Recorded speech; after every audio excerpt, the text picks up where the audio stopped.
Assalamualaikum warahmatullahi wabarakatuh. Kami akan menjelaskan mengenai cara pemanajemen kantor hukum yang baik.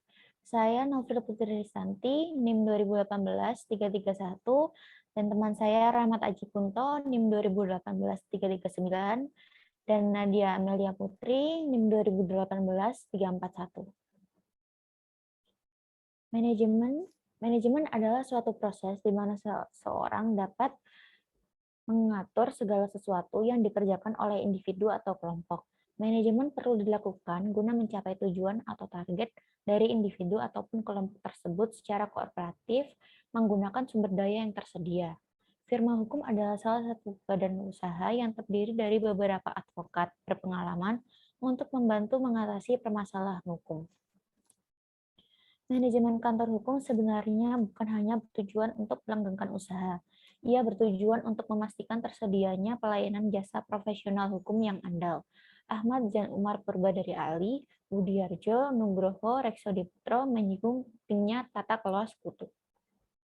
Kemudian konsep manajemen law firm bagi menjadi 4. Yang pertama planning, yang kedua organization, yang kedua actuating, yang keempat yaitu controlling.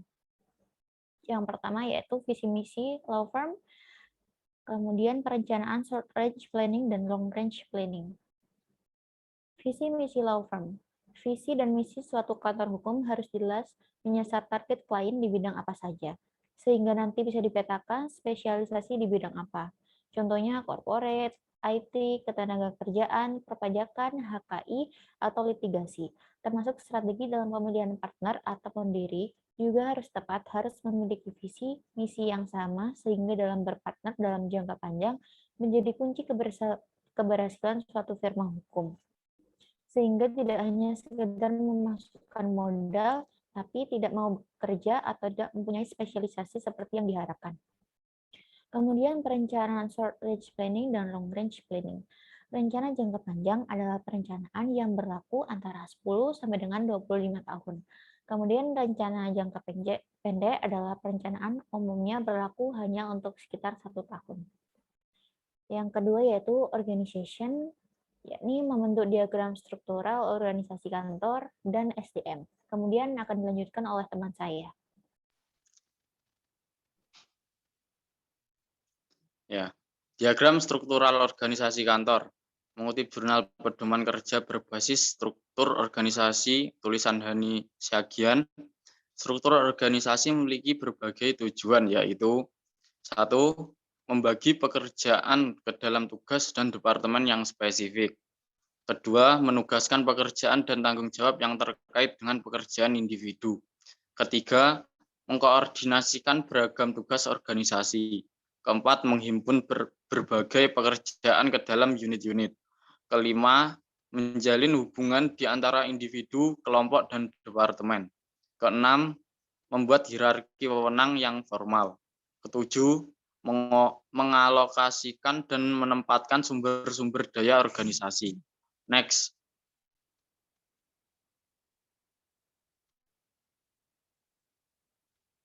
SDM. Manajemen sumber daya manusia, hal-hal yang harus dilakukan antara lain, 1. Menyusun atau merekomendasikan SDM. Kedua, melaksanakan penerimaan SDM. Ketiga, menyusun dan melakukan pengembangan kompetensi SDM. Keempat, melakukan pembagian tugas, misalnya untuk karyawan bagian admin, keuangan, dan IT, termasuk lawyer senior, asosiasi, atau junior asosiasi yang mau magang. 5. Mendorong terciptanya dan terbinanya suatu teamwork. Next.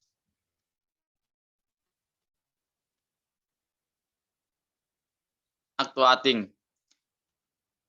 Pertama, komunikasi, leadership, pengelolaan klien, manajemen keuangan, dan marketing. Next.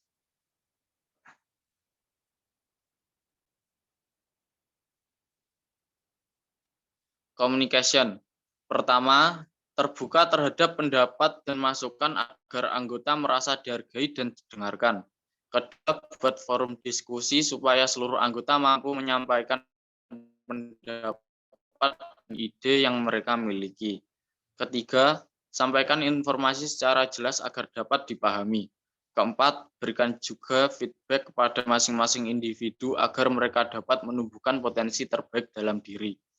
Kelima, berikan dukungan kepada masing-masing anggota agar mereka mampu mengerjakan tugas yang diberikan dengan penuh semangat dan percaya diri. Next.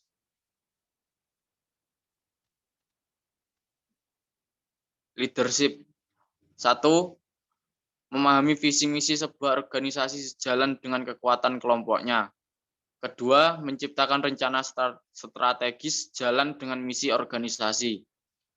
Ketiga, menerapkan tujuan dan mempertahankan tim yang akuntabel untuk mencapai tujuan dalam jangka waktu yang ditetapkan dan sesuai dengan rencana strategis. Keempat, mengatasi kekhawatiran internal dari para pemangku kepentingan dan masyarakat luas. Kelima, memprediksi tantangan yang akan datang.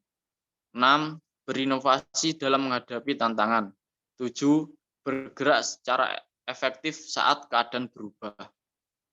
Next. Selanjutnya akan dijelaskan oleh teman saya, Nadia. Pengelolaan klien.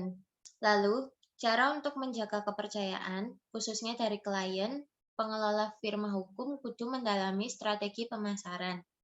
Mendapatkan klien baru tidaklah mudah, dan mempertahankan klien yang ada lebih sulit. Cara agar hubungan kedua belah pihak menjadi langgeng. Berikanlah layanan yang handal kepada klien. Sebisa mungkin, informasi yang dibutuhkan klien selalu tersedia dalam waktu yang cepat.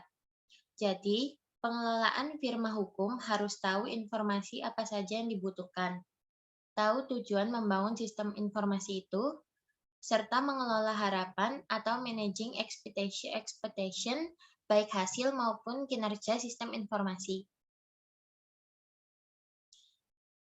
Manajemen keuangan.